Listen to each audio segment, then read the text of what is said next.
ఇప్పుడు ఆ బ్యాట్స్మెన్ యొక్క స్పందన ఏంటో తెలుసుకుందాం మనం. ఓకే, ఇప్పుడేదో ఓపెనర్స్ ఈయనే బంగారాజు ఓపెనర్స్ కొట్టారు.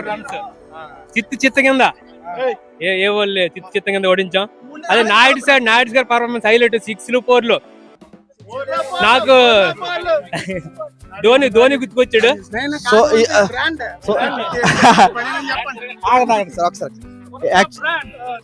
ఆగండి సార్. ఏ టీం కి బి టీం కి మ్యాచ్ జరిగింది. రికార్డు స్థాయిలో గెలిచిన విజయం. 8 ఓవర్లకే విజయం సాధించిన ఘనత మా బి టీం కి దక్కింది. అందులో 50 రన్స్ కొట్టిన మొట్టమొదటి వ్యక్తిగా మన హెచ్ఆర్ సార్ నిలబడ్డారు. సో ఆయన స్పందన తెలుసుకోవాలి.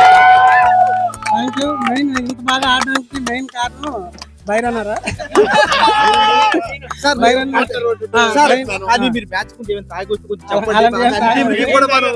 మాకు కావాల్సింది ఫస్ట్ ఏంటంటే ఇద్దరు బైరన్నర support. Second one the brand T-shirt అన్నమాట.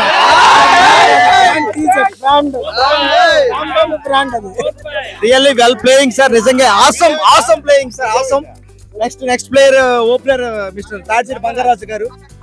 మీరు ఏమైనా తాగి వచ్చారా, ఏం చెప్పారా, ఏంటి డైట్ మెయింటైన్ చేశారు? Water.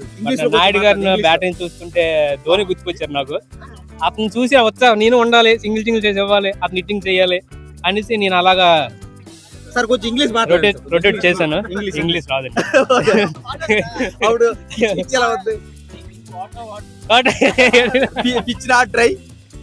Okay, thank you so much B team. చిత్తుగా వాడారు. సో అందరం కలిపి మా పెద్ద మా బి సెక్షన్ కి ఒక బ్యాక్ బోన్ మాట్లాడుతున్నారు. ఇప్పుడు చాలా మంది ఇలాంటి కుర్రోలు ముసలోళ్ళు అంటారు. ఈ రోజు ఒక గెలిపించింది కూడా ఒక ముసలాడే. ఈ కుర్రోలు ఒక తెలుసుకోవాలి, ముసలోడు కూడా ఒకప్పుడు కుర్రోడే అని. ఇంకో చిన్న బాధాకరమైన విషయం ఏంటంటే ఈ విజయాన్ని మా అప్పలేడు సార్ మిస్ అయిపోయారు. నిజంగానే చాలా బాధగా ఉంది ఒక్క విషయంలో. ఈ విషయం ఆయనకే డెడికేట్ చేస్తున్న video. Thank you so much.